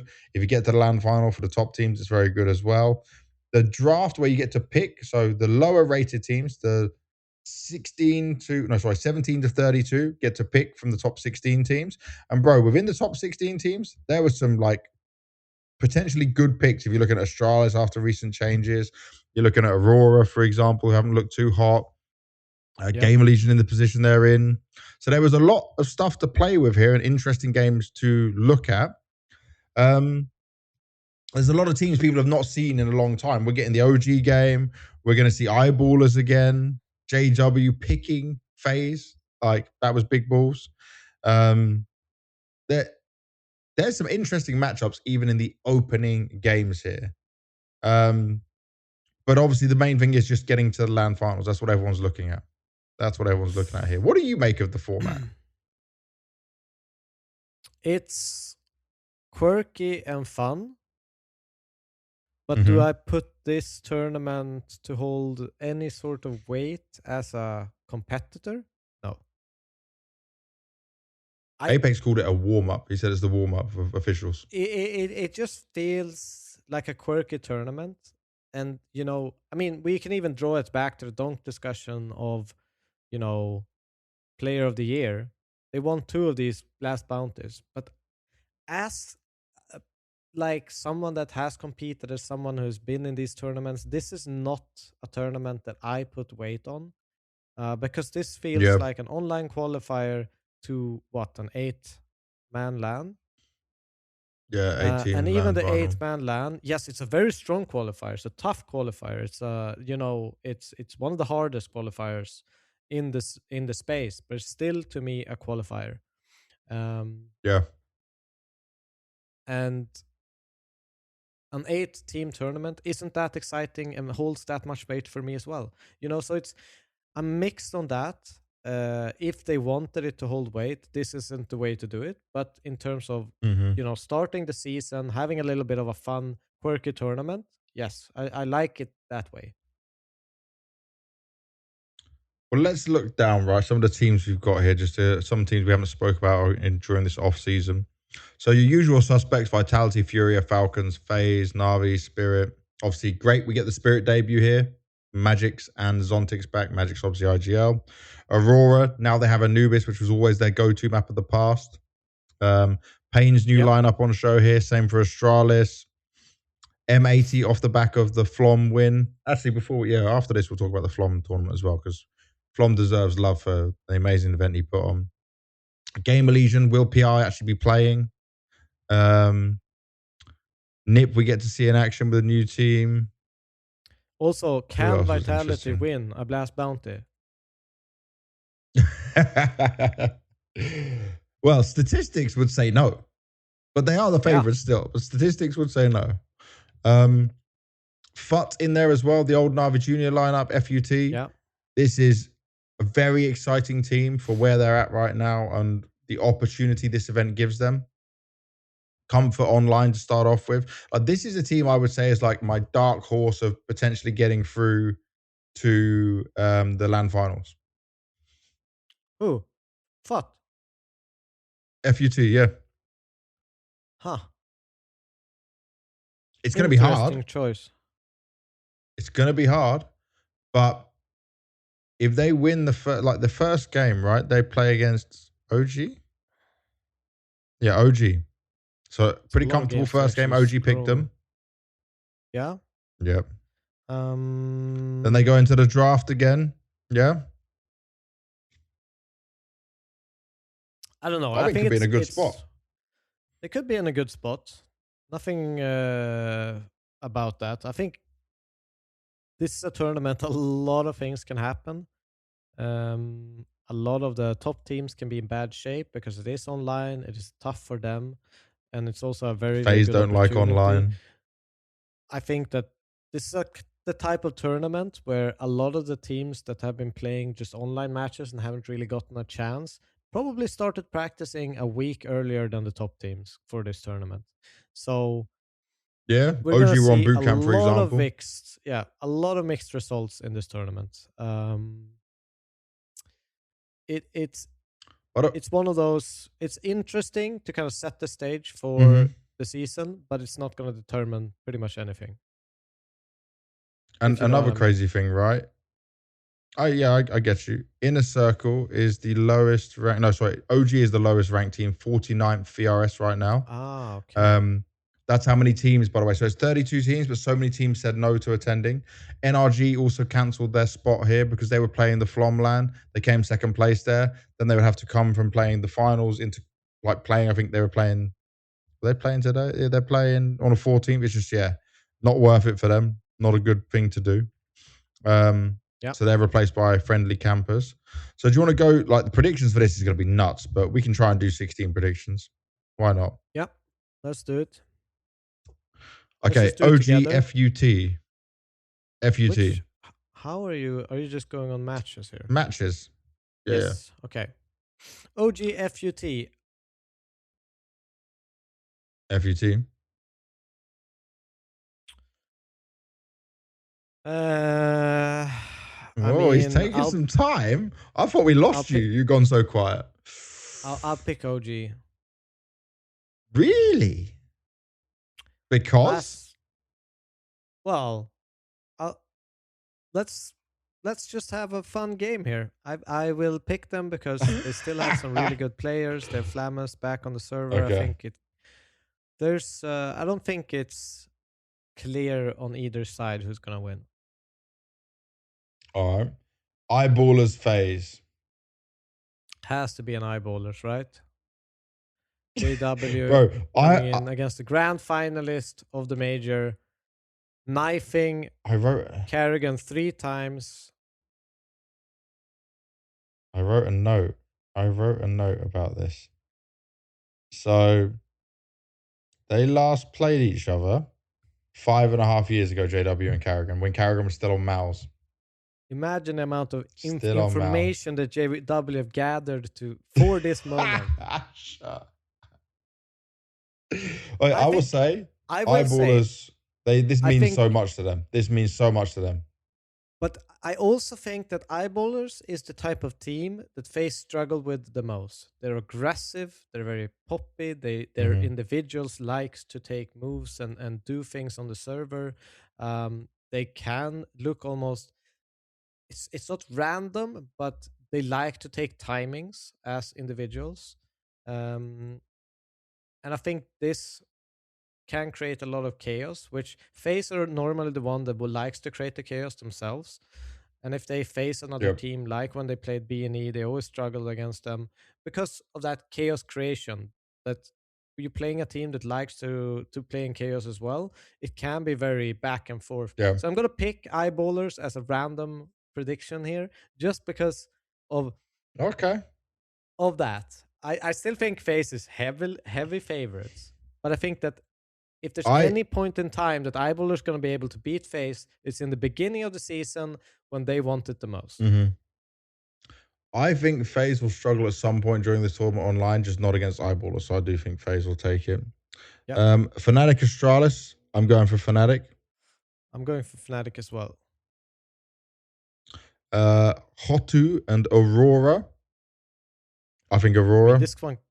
I think Aurora, but Hotu has showed that they can be really good in these kind of online stages. They even played good at EPL when it wasn't online. You know, they had that crazy run. Passion UA Gamer Legion. Passion.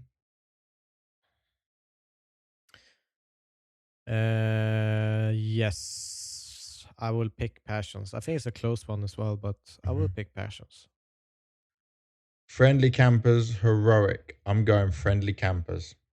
Friendly Campers, you say? But some people were trying to say, I was just reading this online. Some people were trying to say Friendly Campers are ridiculously good online. But that's the only reason I'm going for it. Well, I'm going Heroic. Smart man. Monty Navi. Virtus Pro Vitality. Even though I'm pretty sure Vitality is going to lose some game at this tournament for some reason. Of course you say that. M80 Gentlemates. Oh, I've liked what M80 has brought, but Gentlemates, it's the battle of mates, man. I think Gentlemates have a good chance in this. I think so as well, but I'll pick M80. I was impressed with what they did at the major, even though they kind of flunked at the end. I liked. I think the Flom LAN win will carry M80 to a victory, but Gentlemates will give them a hard time.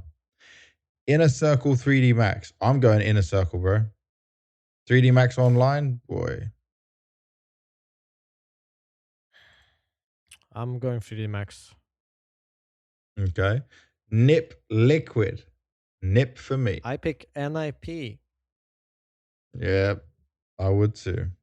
Ecstatic Falcons. Has to be Falcons, right? There can't be a way we're saying it's Nut, who just lost their best player. Yeah, I love Nut's name, but they did just lose their best player. Yeah, I'm picking Falcons. Ents Paravision. Paravision was the way. Paravision. Yeah, Paravision. Sinner's Spirit. There's just Spirit. Funny story though. Well, not funny story. Crazy story.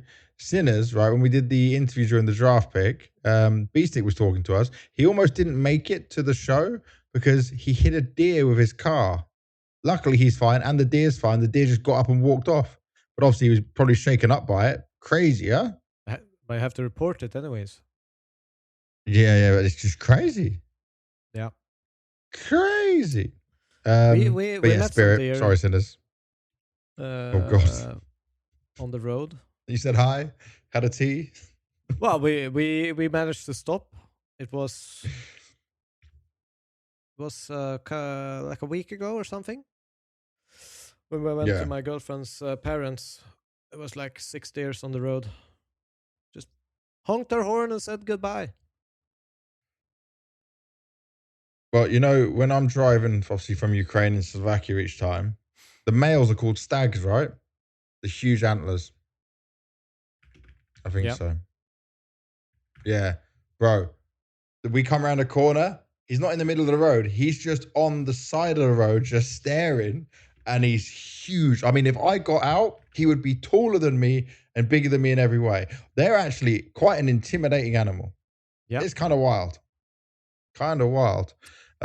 Bet Boom Pain. This is interesting.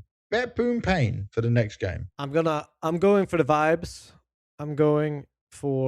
Bet Boom is not notorious for the vibes. I'll tell you that. So I'm going VSM. You're going VSM? That's it. Not even Pain. VSM. That's it. All right. I believe in Pain as well. I can't knock NQC. 9 Furia. Surely Furia. Yeah. Yep. I'm with that as well. But there's all our predictions. Now, obviously, there's another stage to go through after that. There'll be the round of 16 going down to the round of 8. More matches coming out there. But who do you think is winning this event, Devil Walk? I'll let you go first. Qualifier or event? No, because you just need... Oh, yeah. Do you want to do the 8 teams that will make it? We can. You want to do the 8 teams? You want me to go first or are you ready? I can go. Vitality, Furia, Falcons, Navi, Spirit, Aurora, NIP, and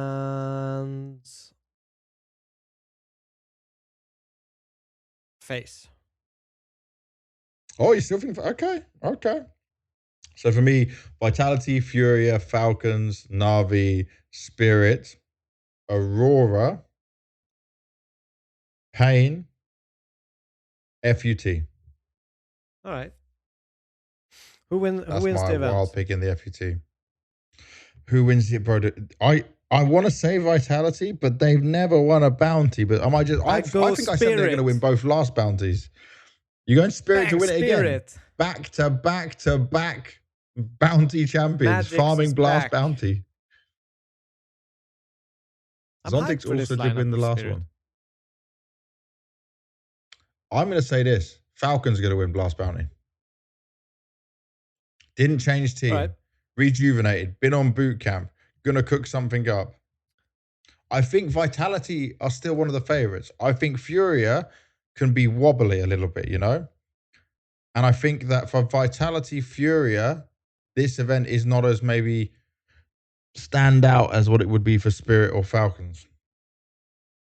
It would be maybe a bit more focused. It's different. I think Vitality need breaks. They need recovery. They're probably not going to be in their best form at the start of the season, is my guess. Mm-hmm. Spirit, they need a strong start. They've just made a, not a crazy move, but they made a significant move, which needs, public support as early on as possible. Public support. Yeah, that's what I'm gonna say. All right. Well, the last thing to do before we close out there's two things we need to do. So we need to talk about Flom and his LAN because we need to give our boy some respect. Flom, savior of NA, bringing on his own event. He had his first Flom Mythical LAN at Las Vegas 2026. All America's teams in there, all American teams in there, should I say. There's none from Brazil or anything like that. 8 teams, $30,000 prize pool. M80 just went on a tear. They didn't drop. They had Jaber come in, right? New player or JBA, however you want to say it. 2-0, Yep. 2-0, 2-0, 2-0. I wish it was a best of 5 grand final. That would have been nice to see. But super solid stuff from them. NRG in second place. It was a good styled event. Dinko and Moses were giving us great commentary with Flom's voice alongside. They were having some fun with it. They were talking about Semphis looking like a unit the whole time. Yeah, but they're doing some I just enjoyed it beyond all. the summit or summit Yeah. style commentating event, and it's cool. I liked it. I hope he does. iOS 3 would be a lot to ask, but at least 2 a year. But I think he's in a position where he could do 3 a year for America, and it would help them so much. And Flom's the guy to do it. And I don't know about the numbers, but I was watching. I thought it was great. I think I just shout out to Flom one time. Great work. I appreciate his effort. And it must have been such an amazing feeling for him to be able to do it there in Las Vegas. I think he lives in Las Vegas as well, right? So Get Right was there as well. It's good times. Yep. And look at this. After the VRS rankings, so NRG gained 43 points. Even though they didn't win. Voca gained 105. Obviously, they were quite low down the rankings. But M80 went up 5 ranks, but to 24. NRG went to 22nd with just 1 placement up. That's a big deal, man. Even if you didn't win the event, you go that high. That's crazy good. Crazy impressive. But yeah, shout out Flom one time. Keep doing it. Flying the flag proudly. Then we also need to do the Q&A from our lovely viewers in Discord. We actually got a lot of questions today. Thank you very much, guys. I massively appreciate that. So, is there anyone who doesn't know? Wherever you are in the world, no matter where you're watching this from, maybe you're watching on my Bilibili and you got the Chinese subtitles up, Chinese subtitles up. You can join our Discord. You can ask your questions to us. We will answer it on the show. So, Yin Yang says, of the tier 1.5 to 2 rookies that broke out this year, Kaspersky, PR, Klim, etc., which ones do you guys think have the most potential to take the next big step into being true superstars in 2026? I think I've said this many times. Klim, for me, was okay, but not a super. I have not seen superstar material, but it might just be because he was on MIBR. Kaspersky, I'm more hyped around him than PR, but I feel like I've seen better individual moments and on the eye test from PR. Yeah. But I'll give it to Kaspersky at the moment because of recency bias. It really depends where PR goes in terms of a team, because Nip is more upwards right now than Gamer Legion. Where would you put JBA? Is in that category? Well, JBA was already there in 2024. Yeah, that's true. That's true. Yeah. He was on wildcard back then. I mean, I have to agree with you. I think it's Kaspersky. I think PR also will have a pretty strong year as well. So they definitely have what it takes to be a superstar, have what it takes to be that next guy we're all looking at. So it's going to be interesting to see. Poi's interesting, though. Poi, your boy Poi. Definitely interesting. I will also, just to add another Swede in there, I will say... Of course. Bob XT. But we spoke about him for a while already. Yeah, but it's still from 1.5 to 2 rookies. Oh, yeah, true. We're not doing it by the fact... Yeah, okay, I'll give you that. I was about to say, I remember seeing him when it was the Godsent lineups into stuff, so, okay. Yeah. Next question you can read out, because God knows how you're going to say this name. J. Kiram says, nice. What changes should Anubis get for the next season? Oof. This one is really tough. I mean... Because you can break a map with changes so easily as well. Yeah, I think... Personally, I would probably do some changes towards the A area of pillar and connector, change up the angles a little bit and maybe do the area bigger and add a few things in there, because right now it just feels like this suicide arc you're just running into, and both as T and it's like really awkward as CT as well. Also, the fact that you can see almost from water the plant or where you should plant on that site also makes it a little bit awkward. So I would change something along in that area, and there is space because there's nothing touching other parts of the map necessarily in that area. But this is the area I dislike the most on the map. I would make connector a little bit shorter so that you can't peek it from the first entry if you're coming from water. So you can only peek it from being inside connector itself. And I would maybe shrink the entrance of B a little bit. B main. Because it's so wide. You could literally fit 4, maybe, I've never tried 5, but like sometimes they can just rush out at you and it doesn't matter what you're doing as a CT. You're just screwed. You're like, there's nothing you can do. It's so hard to hold, man. I just think executes are way too powerful, and there needs to be either more positions to fill that gap, because with the flashes and molos to eliminate the positions in the execute, it feels almost as CT you have nowhere to stand and nowhere to go. It's almost like you're running around smokes trying to survive and shoot. Yeah. It almost becomes a game of luck to some degree, or study where people are running, when they're going to be there. And even if you have that in you, sometimes you're going to fail anyways. So I would change something to make executes less good, I guess, to some extent, to balance the map out a little bit. All right, the next question's from Jia Feng Tang, and he says, what's your point of view towards the changing of Astralis? They needed to make a change. I'm not sure this is going to be the final change. I don't know enough about Ryu, however you want to say it, on how he will fit in and how well he'll do. But I think this is a needed step that Astralis needed to take in order to get back on the horse again and to be a competitive team. And they do have some of these VRS point buffer now with the core they've kept to make something happen. I like the 3 players they did manage to hold on to. Yabi, Stare, and Hooksy together is a very positive thing. I just need to actually see them, what they do as a game, as a team. They didn't sell their players or their core for a reason. They turned down Simple and Electronic, for example. That was the rumor. So they believe in bringing in some of these young players, this new fresh blood. Let's see what they can do. I think they'll be surprisingly good, but we will see.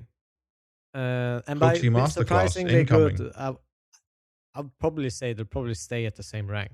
That's my surprisingly good. Okay, so they won't dip down too much yet, or they can fight back up for it. I like that. Last question. You've done him already, but you can do another one. This is good.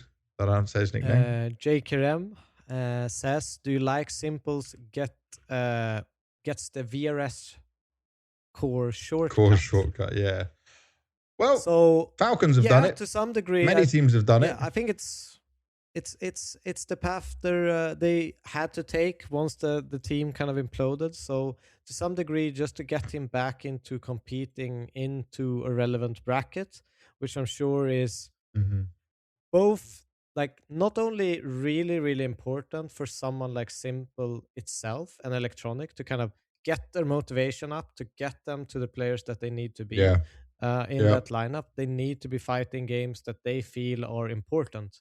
So in that sense, it's probably almost a necessary investment from BC Game, who have banked a lot into this Simple signing. So yes, I like it, but I still think that it's some sort of placeholder. I think it is some sort of, change on the way. Once the core, establishes itself, can keep up with the VRS ranking, when they want to push further, they will make changes. That's my view on it. And I think what it's the core they got right is maybe also a bit of a wake up call for Simple and Electronic. If other cores didn't want to play with them, They were not able to buy FUT, which seemed to be from the organization side. FUT didn't want to sell after buying the Navi Junior core and working their way up in such a good spot. Astralis didn't want to play with them. That was the rumor as well. Remember, I'm saying rumor here to be clear. So this is also probably a bit of an eye-opening thing for them. Like, wait a second, we're not so interesting that people are going to jump to play with us. This is what we got to do. And now you got to work for it. Now you really got to show up. So it's a shortcut for sure, but many teams have done this in the past. This will keep happening in BRS. If teams and organizations have some sort of money, this will keep happening. Yep. But we'll wait and see how it turns out. Oh, yes, we will. Well, that is it for episode 46 right now, getting closer to that 50 number, halfway to 100. Luckily, that's not my age. Thank God for that. Not many more years to go, though. Counter-Strike will still be around at that point. But thank you very much, everyone, for watching. My energy was very low. I apologize for that. This was maybe not the normal quality episode. I am absolutely knackered. I'm going to go roll over and collapse in my bed and be ready for tomorrow. Yeah. Final thoughts, DW. Thank you guys for watching. Subscribe. Leave comments. We'll try to answer. I'll be better at answering as well. Because this man over on some part of the other side of the screen, I don't know if it's right or left. I probably should know, but will be on me and has been on me. So I will comment more. We will be active. We will do it always. And once again, thank you so much for everyone who voted for me to win Talent of the Year. It does mean so much to me, even if my energy may not show it right now. Back to back, 2 years in a row. I love this game. I love what I do. Counter-Strike is forever, as I keep on saying. We'll see you on the next episode, which will be, we'll try and do one in between the blasts before we get to the LAN finals when teams are coming on in. Stay tuned for it. See you soon. Catch you later.